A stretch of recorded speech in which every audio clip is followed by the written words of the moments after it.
चलिए आज की वीडियो में हम सीखते हैं कि हम एक्सेल में किसी दूसरी शीट से डाटा को उठा करके किसी दूसरी शीट पर किस तरीके से कंपाइल कर सकते हैं। यहाँ पर हमें इन्वेंट्री दी गई है पेन और पेंसिल के, जिनके टारगेट्स दो अलग अलग शीट पर है। तो हम उस शीट से टारगेट को उठा करके यहाँ पर रखेंगे।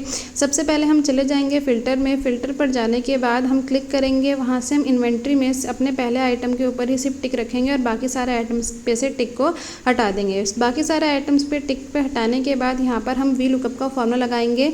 वी लुकअप के फॉर्मूले में हम ये बताएंगे कि हमें कौन से नंबर से टारगेट्स को फाइंड करना। तो उसके लिए हम लिखेंगे वी लुकअप, ब्रैकेट को ओपन करेंगे और यहाँ पर फिर आपको वो नंबर चूज़ करना है जिससे भी आप अपने टारगेट को ढूंढना चाहते हैं। जैसे कि हमने यहाँ पर बैच नंबर लिखा है तो हम यहाँ पर बैच नंबर सेलेक्ट करेंगे, लेकिन अगर आपने कोई और सा नंबर या कोई और से क्राइटेरिया से आप फाइंड आउट करना चाहते हैं तो आप उसको सेलेक्ट करेंगे। तो चलिए यहाँ पर हम बैच नंबर को सेलेक्ट कर लेते हैं।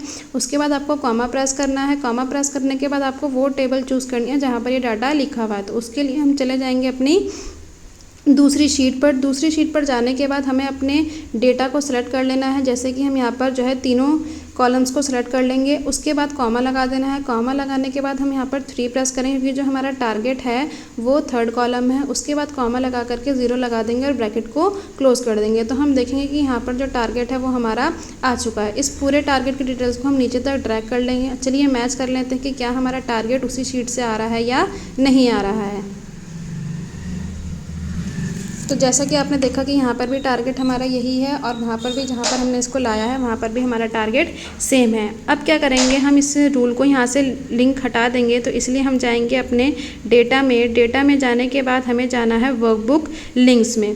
वर्कबुक लिंक्स में हम इसलिए जा रहे हैं क्योंकि अगर हम इस फॉर्मूले के साथ कुछ भी अगर अब हम कोई और ऑप्शन इसमें लगाना चाहेंगे तो वो जो है गलत हो सकता है। तो इसीलिए हम इसका जो पुरानी वाली बुक से जो लिंक है उसको हम यहाँ से हटा देंगे। तो इसीलिए हम यहाँ से जाएंगे वर्कबुक लिंक्स में।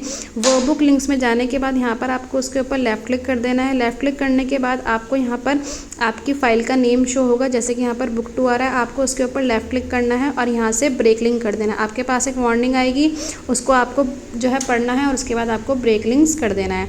इसके बाद आप देखेंगे कि यहाँ पर अब कोई भी फॉर्मूला शो नहीं हो रहा है बल्कि डायरेक्ट वैल्यूज़ आ रही हैं।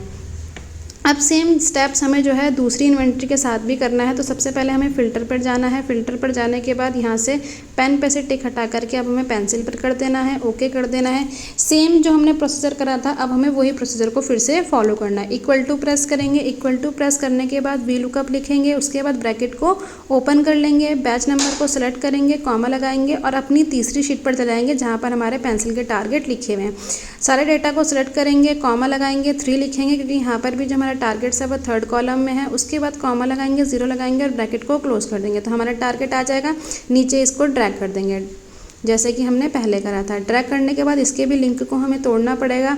तो उसके लिए सबसे पहले हम सेलेक्ट कर लेंगे। सेलेक्ट करने के बाद हम जाएंगे डेटा में। डेटा में जाने के बाद हम जाएंगे वर्कबुक लिंक्स में।